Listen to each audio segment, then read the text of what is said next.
Jackie, I think we are in the midst of the middle of the lunch for them, so I think they're all probably really hungry and hoping that we finish this session soon. So coming to Ms. Namita, sanitation and dignity are deeply linked, especially for women. So how do you think breaking taboos around these conversations help unlock broader societal progress? It's a dignity, it's a safe space that we want, and government and the organizations have to provide it to us. And that's the change I think should begin. And I think everyone will echo this, the kind of passion at which you speak, I mean, come on, a big round of applause. I think it was really great and impact. So, coming to Ms. Divya, reflecting on your diverse roles in public services, what strategies you think have found effective in breaking the systematic barriers for women in governance? So I'll also describe an incident.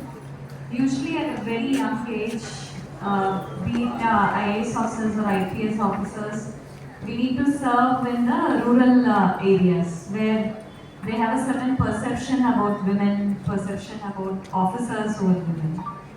So I was posted in Bhadrachalam, and my posting itself was a very interesting anecdote. So I was posted as municipal commissioner in a corporation, and I was very disappointed. I wanted to work in a tribal area. So a very young officer. I sent a slip to Honorable CM sir, and I was waiting outside his chamber.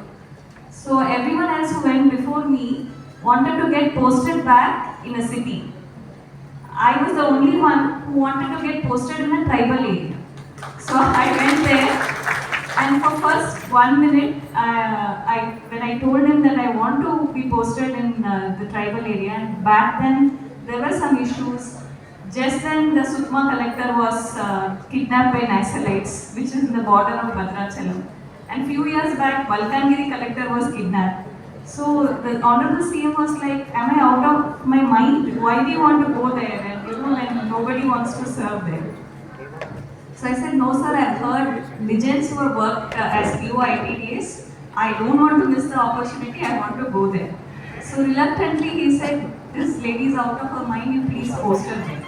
So they changed the order, and then Chief Secretary was just glaring at me, how dare you go and change your order? Usually in services it's not seen very nicely that your order gets changed.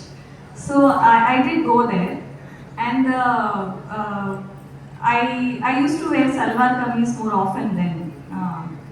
So I was doing a very big land acquisition in that area for a thermal power plant. So we had public hearings, where people would come and address you. So one of the elderly gentlemen there, he came and addressed me as Papa. Papa in Telugu means very young girl, like a small girl, a little girl. So he asked me, where is the joint collector? I want to meet the joint collector. So when I told him that I am the joint collector, he couldn't believe it. He's like, no, you must be kidding. And in another incident where I took my mother on a field trip, everybody started garlanding her. Thinking that she must be the collector and I must be someone who's accompanying her. So in lot of these cases where there is a systemic bias against women leadership, and especially young women on the field, they can't believe that we can also lead. But slowly and steadily, what I think works in leadership and in breaking this glass ceiling and barriers is you being perseverant. Don't give up. Your style of leadership also matters. So the very people who used to question why I'm there in the first place, when I leave, they used to be in tears that, she was very compassionate, I wish we could talk to her more and all that. So I feel that there are various styles of leadership, but if you're perseverant, and there is also this that women don't understand that their power is within, it's not from outside.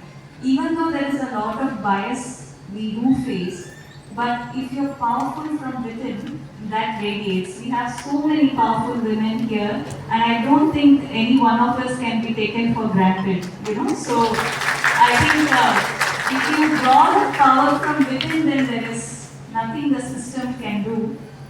And I often tell my colleagues, you know, your power is also in your pen.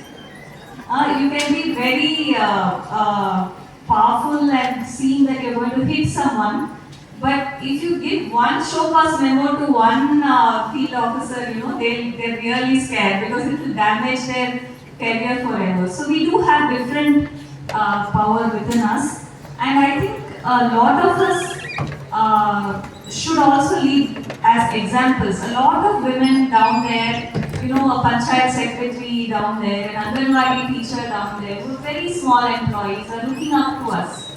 You know, what we are doing and how we are dealing with things.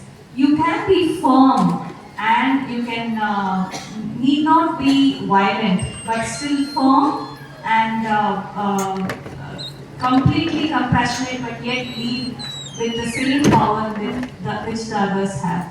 So time and again, I think we have experienced it on the field, the bias and everything. But time and again, with our perseverance and with the style of leadership that we have, we've proven that things work.